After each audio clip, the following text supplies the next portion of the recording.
Welcome to the Wally Show Aftercast. All the stuff we did not get to during the course of the show today. Gavin out today. Sadly, his cousin passed away, and he had to go to the funeral today. And so he left yesterday after show. But the thing I love about Gavin is Betty Rock's like, hey, I'm not going to be there tomorrow because, well, I'm just not. Don't care. Don't feel like being there.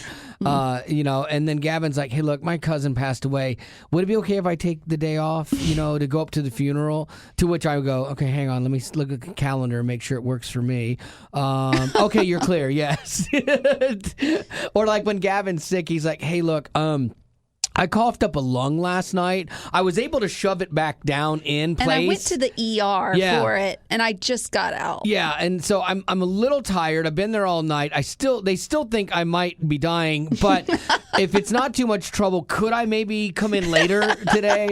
And Betty's like, yo, I just sneezed, and it made my head go all twitchy, so I am not coming in today. And if you try to make me come in today, I will call somebody. I don't even know who to call, but I will call them and I will have you removed. And to which I'm always like, Rock, it's fine. It's okay if you don't feel good. He makes me think that I'm not a 9 on the Enneagram because he's such a peace keeper. Yeah, he really is. He will.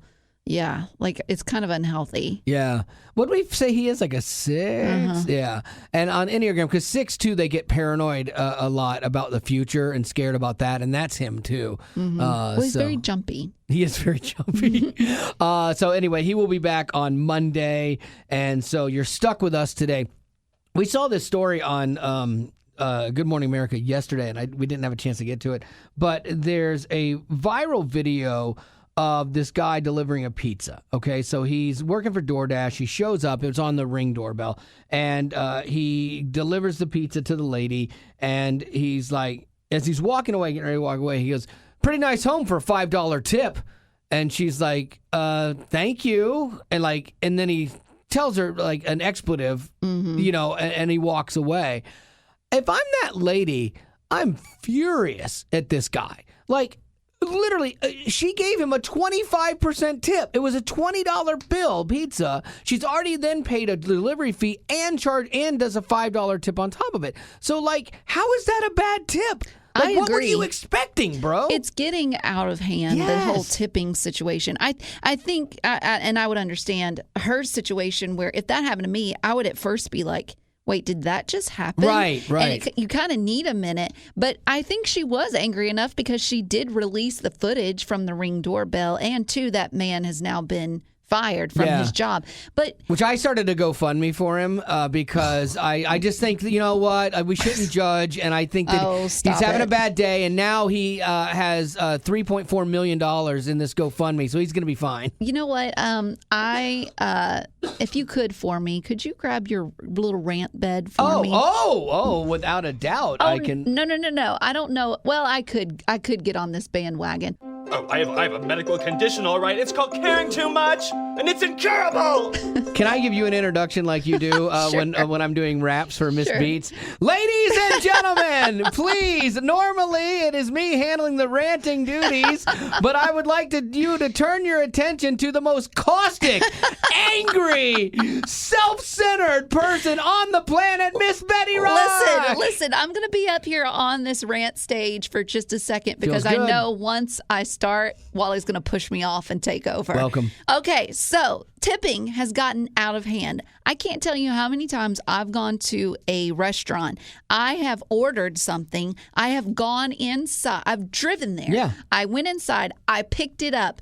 And they still ask for a tip. I hate it. It is getting ridiculous. And I know, like, one of the things, too, like, I get it. If you've got a complicated order, that makes sense. Yeah, you should probably tip them. But when they're just doing their job and I've done 50% of the work, right, you can't get mad at me. And then I know, like, you were mentioning that cookie place. Oh, yeah, Crumble cookie. Oh, they're already overcharging you for a stupid cookie. All they do is grab it off the thing and wrap it in a piece of paper and hand it to you. Okay, now here's what they do. Like, this is what they do. And this is where he has pushed me on the stage. They wrap it up, they put it in a box, and then they come over and they bring the box, and they present it to you like they are giving you a wedding ring. They open the box up like, oh, look what I have prepared for you. I have a cookie in a box, and it's yours. Tip me. And I do get it. Like okay, some restaurants and things like that, the tips are a survival for them. Restaurants, absolutely. I tip well. But like these kids working at Crumble, they're also making more money than they should be making to work there.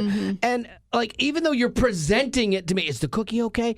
Yeah, it's fine. Like, I don't think I should be tipping for that. I agree. don't. I was at a local taco place here, and they are notorious for when you do your order, they flip the iPad around, and it gives you options for a tip. And they start out at like the top, the highest one is going to be like 30% or 25%. Like they don't start small; they start big and then go down, and then it'll say in really small print, other amount. And then you could put in like whatever you think. Well, anyways, they ask you for that tip before you even get your food. And I can't tell you how many times I've gone there, put in my order, I give a tip because they're standing there looking at me. Then they hand me the cup. I have to go and get my drink. Then I go sit down and I put that number on my table. They bring me my food, and I cannot tell you how many times I've had to get up and go get my own silverware, or I've had to wipe the table down because no one's done it. Like, but then I'm tipping them. It's like I'm paying to eat there. I'm already doing that with my food. You should just work there at that point. Yes, you know? It's so dumb. And the thing about it is too, like they start like at 18%, so not even like 15%, not 10%. It's like it starts for most places I've seen 18, 20, 25, 30% tip, and you're like we still go to the same place. We get our haircut, okay? So $16 haircut, we always tipped $4 on the haircut. So that's a quarter. Like that's 25%, I believe. So like you're like, okay, that's a good tip. But then they changed the screen, and it starts now at a $5 tip. And so then it goes up from there. And so why it's $1 to me, it's not that big of a deal. And I love the lady that cuts my hair, and so I pay it. But it's like it forces you to start at a place you weren't wanting to start at, and that really bothers me. Yes, you can hit custom, but then it takes time. They're standing right there, and I hate that. I have to believe too, it's called tip fatigue, is where like when everybody is asking for a tip out of things that really aren't customarily tippable jobs, then you just get burnt on it. But I have to believe too that there are some places like where the person goes, they do it. Hey, the screen is going to ask you a question, and they flip it around. I know some people that work there hate that, you know.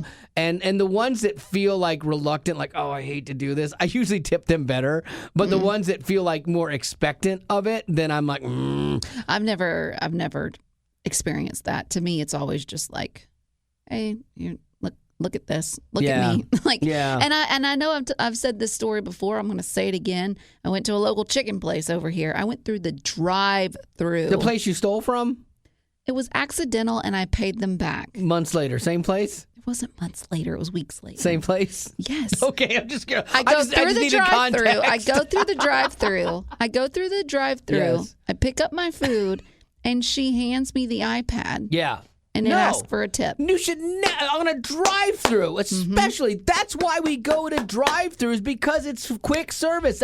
I agree. No, absolutely it is so not. Dumb. Like today, I'm sick of it. I went to Dunkin' Donuts. I got us breakfast today, and it was so nice. I pull up there, and I have a complicated coffee order. They got it right. It was amazing. We didn't go to the one by the station because the one by the station is a train wreck. Yes. But the one farther away, they are so nice, and the orders were right. And stuff like that. And so I go to pay. And this was a time, like, I would have liked to have had a tip option on the thing, but there wasn't. There was like no tip option. Oh, good for you, Duncan. Nicely done. Because what we did was we agreed to a contract. Our contract was, I'm going to order something and pay you for it, and then you're going to hand it to me and collect payment for it, and that's going to be our relationship. Yeah. And that's all it is. We don't have to be best friends. We don't have to, I don't have to put your kid through college with tips. Right. Like, it's just, that's what it is. It's gotten to the point where it's like we should all just be tipped for doing a job, for coming in. Doing your job. Well, you get a $5 tip because you actually came into the door. I should be tipped for this every day. Yes. I just turn the iPad it's just around. So dumb. Yeah, it is frustrating. But I don't see it. But the thing is, I don't see it changing. Everyone, like, we all complain about it, but like it's gotten worse and worse. Where it's like vending machines want to. I just don't understand why we do it and other countries don't. Because it's culturally. Like other countries, if you tip like, especially if you tipped before service. If you tipped before service, it would be weird. And sometimes they almost take it as they don't take it well. Yeah. What they want in other countries is they want to earn your tip. And how do they do that? They earn it by giving you fantastic customer service. I've been in other countries, like in Africa, and they have been like gone above and beyond, and they're working to impress you. And they're not even expecting the tip. They do it because they want to serve you well. And the tip is not customary. It's surplus on the end of that. And I always tip well in Africa for sure because of that. Well, and here in America, your Nubia at McDonald's, love her. McDonald's doesn't take tips. Yeah. So if you wanted to tip anyone, Nubia. you would tip, and you wouldn't be mad about it, sad about it. You'd be more than happy to do it. But it's when someone expects something from you and they did nothing to get it. I've taken Nubia gift cards for Christmas before. Like, she's so great. I get it, because she is. She's great at her job, and she never has a bad attitude. The funny thing about that is, too, it's like the Dunkin' by us that's such a train wreck. I go in there and I always feel like I'm imposing on them. I hate to do my order because it's a complicated order and I get it, but I feel like, well, I shouldn't order it the way I want it because I'm really putting them out. I'm really bothering them today. Yeah. Why should you feel that way? I don't know. Because when you go to Nubia at McDonald's, you don't feel that way. You're like, oh my gosh, I cannot wait to talk to her. She's so great. Because she just does her job well and enjoys it. Kind. And she makes you feel better about the world that we live in. I agree. Yeah, so there you go. That's the tipping stuff going on. You want to end it well? Yeah. What do you got? No, I was going to tell you to play the bed. Oh, I'm sorry. We begin and we end. I have a medical condition, all right. It's called caring too much, and it's incurable. It is incurable. What do you got, Lady Rock? Oh, it's up to me. Okay, so I don't know if you were one of the millions that signed up for the new Threads social media account. That's the competitor to Twitter. Yes. So it was the one that was done by Meta. So Mark Zuckerberg's competition with Twitter. It's called Threads. And it launched late Wednesday night. Over 10 million people signed up within the first 7 hours of launching. Oh, my gosh. The thing is now people are saying, like, let's say they didn't read the fine print. They didn't read the fine print. You gotta read the fine print, especially with Facebook and Meta, because they are after you. So, okay. So, they sign up for... I have a medical condition, all right. No, that's appropriate. So, people signed up for this. Then they realized, I don't really want this... Yeah. This social media account, another one to deal with. I just wanted to come in, see what it was, and then get out. Well, they go to delete their account. They can't because it's tied to their Instagram account. So if you want to delete your Threads account, you have to also delete your full Instagram account. Yep. And, of course, many people don't want to do that. Right. They just wanted to get in, see what it was like, and move on. But now they're realizing you do that. Why do they do that? I was trying to figure this out. I was trying to do the math on it, or why would you possibly do that? They know they have something that they like in Instagram, and they know that people like it and people love it, and they're not going to get rid of it. So what they do is they tie Threads to Instagram. So what happens is you get your first 10 million people. How many of those 10 million go, this is horrible, I don't want to be a part of this, and would bail? Say you lose 2 million, okay? Mm-hmm. But tying it to Instagram, those same 2 million people go, I can't delete my Instagram, so they won't delete Threads. They might not ever post on it, but what does that do? That means your sponsorship, or not sponsorship, but your subscribers stays at 10 million. So you can continue. You're keeping all of your subscribers, even if they're not posting. You're locking keeping them in. Exactly, and you're inflating your numbers. We have 45 million users now. Mm-hmm. Well, you know what? Of those 45 million, there's only 30 that actually want to be there because you tied so many things to it. My wife was reading me a thing about the criteria. I understand they are trying to have it be a place where robots don't bots aren't running it and fake accounts and all this other stuff. But they are so intrusive in what they want from you and your identity and your information that they want from you to verify you in quotes. And I don't want to be the voice of, conspiracy, but they want far more far more information on you than they should have the right to have as this free service, keep everybody connected. It's nefarious. When you look at what happened during COVID and how they were the puppet for the government and how, okay, here we go. Yeah. I have a medical condition, all right. It's called caring too much, and it's incurable. Facebook was one of the culprits in COVID in gatekeeping information. And they're going to do the same thing with Threads. They're trying to set it up like, oh, we're not going to be like bad like Elon Musk is. And they've even said we don't want to encourage speech that isn't good and healthy. Who decides that? They are. They're deciding. They are the gatekeeper of what they deem is good and healthy. So they can silence spiritual things. They can silence anything that goes against LGBTQ. They can silence anything that goes against what their narrative is. Now, it's their company. It's their right. I get it. You built it, so you can do with what you want. But I don't have to be part of it. And I'm not going to be part of it. Like, there's no way I want someone to have that kind of control over me. And what concerns me is that so many people sign up, and then you're just spoon-fed what they want. And they are a puppet for the Democratic government. Now I really sound like a lunatic, but I'm right. I sound like everybody in my TikTok feed. Well, I will say if you were one of those 10 million help center on Threads, they state that users can delete individual posts or temporarily deactivate their account, meaning that their posts won't be visible to others until they choose to reactivate. So while the account will be hidden from all other users, it still won't be fully deleted. Exactly. And I'm telling you, that is why they will artificially keep their numbers up so that the battle between TikTok and, well, actually, more specifically, between Elon Musk and Mark Zuckerberg will continue. And Mark Zuckerberg, billionaire to billionaire, can be like, ha ha, I've got more followers than you, and they're real followers, but they're really not. We're both billionaires. I want to see them fight. Like, I want the pay-per-view, and I want to see them knock each other out. That would be great. Like that scene in Rocky, whatever it was, when they both hit each other and they both knock each other out. That's how that fight should end. 100%. And then we all go, yay! Stop creating things. Okay.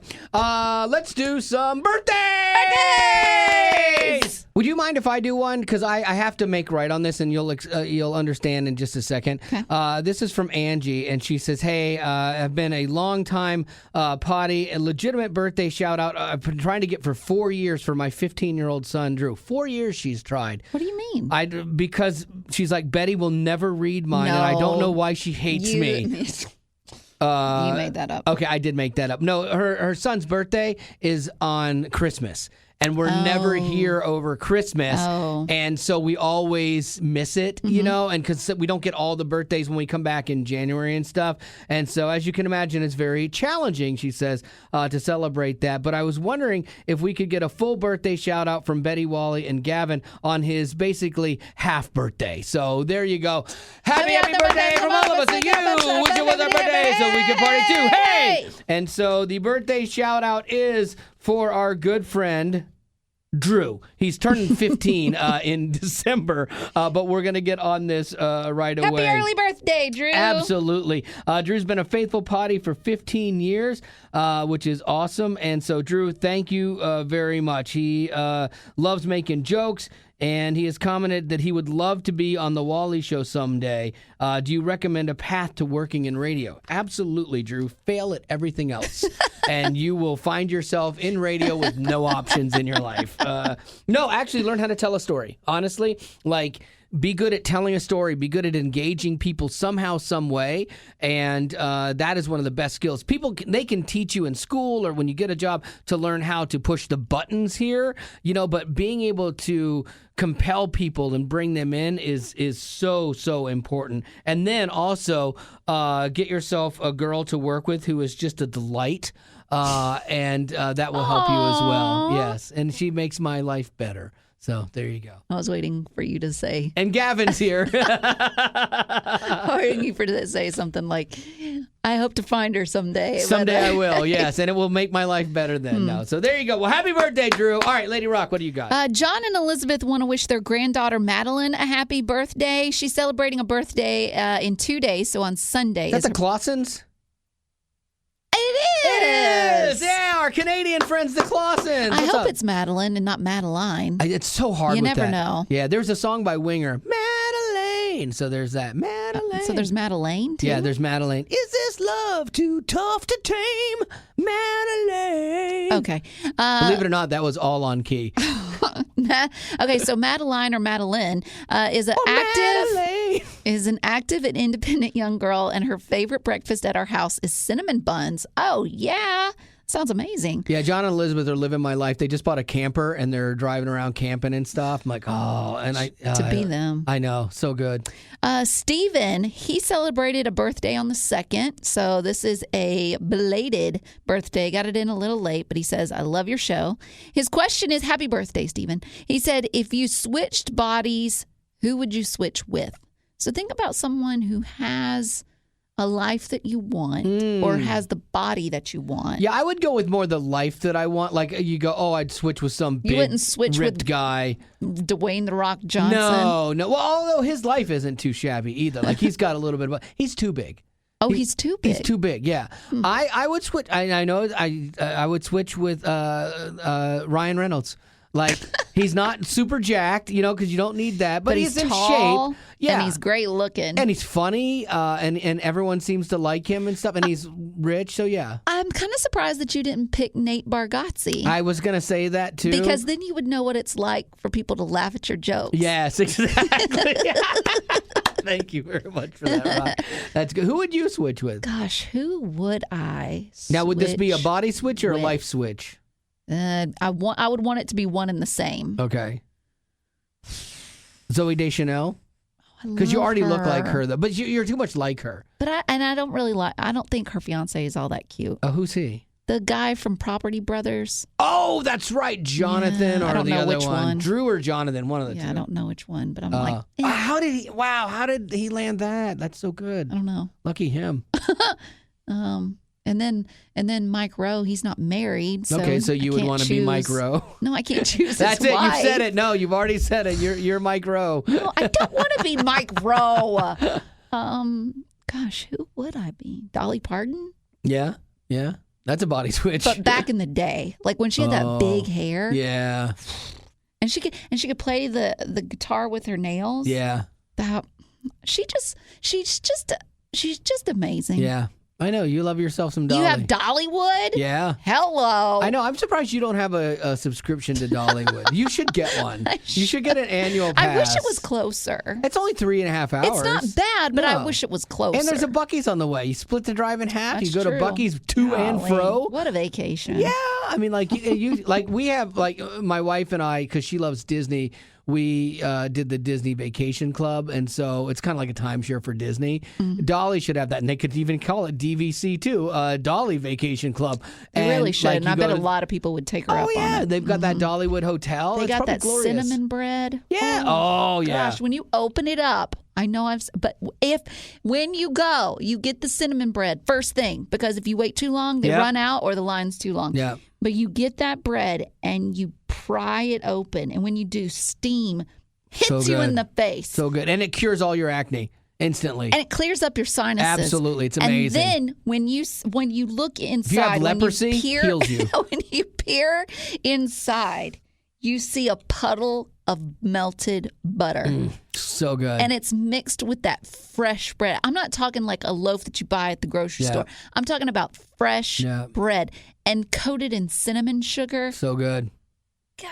Yeah, it's good. And it truly is one of my favorite theme parks because the roller coasters are so good in it. I like the train ride. Yeah, of course. Like Disney's roller coasters outside of like in Disney World, they have Tron. I rode Tron actually last time I was there, and when we finished, I was like, "Oh, are we done already?" Like, if you have to wait in line for hours for it, it is such a fast ride. It's exhilarating and it's fun, but this is at Dollywood? No, this is at Disney. Oh, like that's like one of the and Rock and Roller Coaster is good, but they don't have like a ton of fast roller coasters. Dollywood does. Dollywood has a couple that, as an adult, scared me.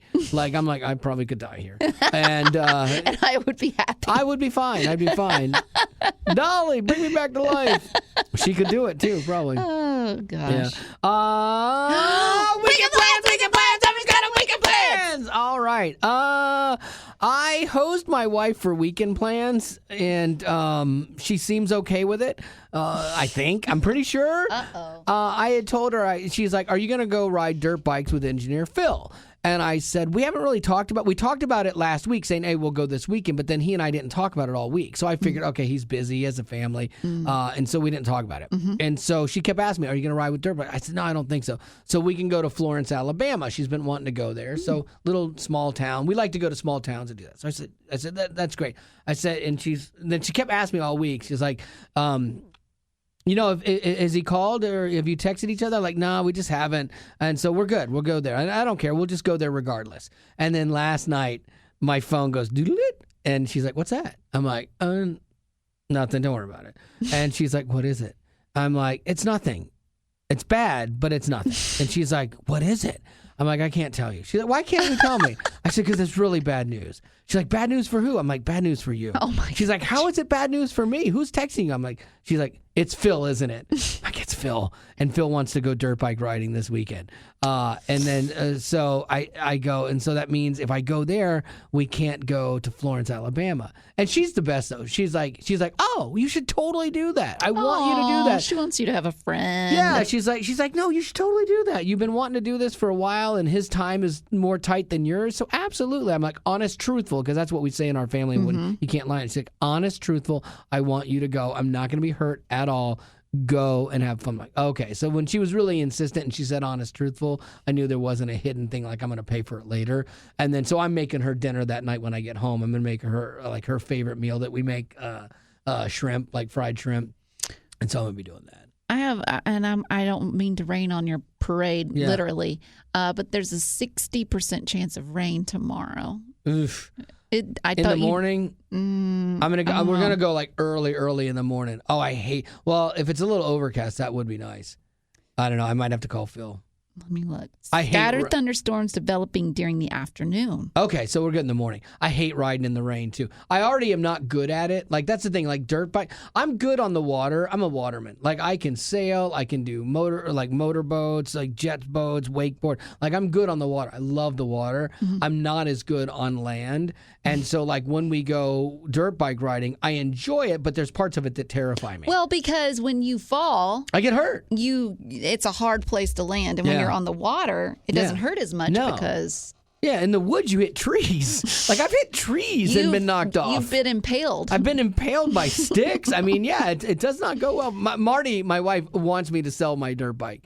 And I'm not. And who can blame her? I don't. I'm like, she says she's told me not to buy it. And I'm like, I don't remember that. She's like, we sat there and I said, I don't think it's the best idea, but you do what you want to do. I'm like, oh, there it is. All I heard is you do what you want to do. And so, yeah, I could see if I'm not going to use it much this summer, which I already kind of through the summer, or maybe this fall, I'll wait and see if like Phil and I are able to go more in the fall. But if I don't use it much, then I'll probably sell it. Like I know. You're not good about, like, you just assume that they don't like you. That's or something. it. Yeah, I should have. And you, like you're saying, like. Which in most cases, you're right. Right. Thank you. But with Phil, I think he likes you. Yeah, oh yeah, Phil and I are friends, and so so why not? I guess I just don't like. I don't reach out as a guy. Like I just don't. And because too, like I had something else fun to do with my wife, like, and so I was fine. Like, oh, good. You sure found it easy to say. She's out. Yeah, deuces. Peace out. I'll see you at 2. So I did tell Phil. I said, let's go really early though, so that we can go and get back, and then that way I have stuff in the afternoon that I want to do with my wife. So, which is eating. Yeah, but we have some other things planned. Oh, okay. And because we got errands to run and do. Okay. And so that's pretty much it. And then boring stuff. I'm gonna probably stain some cedar beams on Sunday. Like finally, yeah, if it's not raining. So anyway, Lady Rock. I'm getting my hair did today. Nice. Now, what are we doing? Are we doing cut and color? Are we just doing color? Are we just doing cut? Oh, both. Yes. What are we gonna do? Well, I was. Take your hat off. Let me see your head. Okay. What are we gonna do? I was telling my mom, I like my hair long. Yeah. But I don't think it's too thick, but it definitely, the more length it gets, the more heavy it gets. It pulls it down. And there's then you can't straighten. I can't, there's no point in straightening my hair during the summer because it just turns frizzy. So that's why I wear a lot of hats. Yeah. It helps with the frizz. It helps with the humidity. And I don't like to wear my hair curly because I feel like Weird Al Yankovic. Your hair is super curly when it's just its natural state. Yeah. I cannot, because you most of the time have your hair fairly straight. But when you come in without your hair at all, like straightened, I cannot believe how curly it is. Yeah. And so when it gets this long and this heavy, it doesn't even curl. So it's just this dead cow hanging off my head. Can I tell you something? You have long hair. Your hair is great. You have great hair. Thank you. If you were to cut your hair shorter, it still would be really great. It's like not a bob, but like shorter shoulder length or whatever. It would be lighter and it would like lighten you up even, because it would be bouncier and you could pull it off. Like because you have that fun girl vibe, that Marlo Thomas, that girl vibe. Thank you. But I think if you cut it shorter like that, I think I would do less hats. Oh, for sure. Because you wear a hat most of it. So many videos we see. Oh, yeah, I'm wearing a hat. I defy you to find a video online of Betty where she's not wearing a hat. Right. Yeah, and because you have such great hair, so maybe Thank if you. you were wearing it shorter, you would wear it more without the hats. Right, for sure. And that's true. But also, too, I mean, it's just so much easier to wear a hat. Like, I don't have to do anything. I know. Just put it in a ponytail and I just go. And it's wonderful because then I get to sleep in more. Sure, and I get that. Yeah, doing your hair is horrible. Doing your hair every morning. But you know what? I mean, you do your makeup at work. Why not just bring your blow dryer in and do your hair here, too? Might as well. Anyway, I'm going to go and do that today. And then tomorrow, I've got some plans to play where we play Nertz. It's kind of like Dutch Blitz, but it's called Nertz. Okay, I've never heard that. Nertz. Or S. I can't remember. Anyway, I'm gonna go do that with some friends later on that day, which will be a lot of fun. And then Sunday is church. Nice. Well, there you go. And nothing from Gavin because he's a loser and didn't come to work today. No. He's at a funeral. I know. Sorry. No. So we'll all be back on Monday. And so, as always, thanks for being a potty.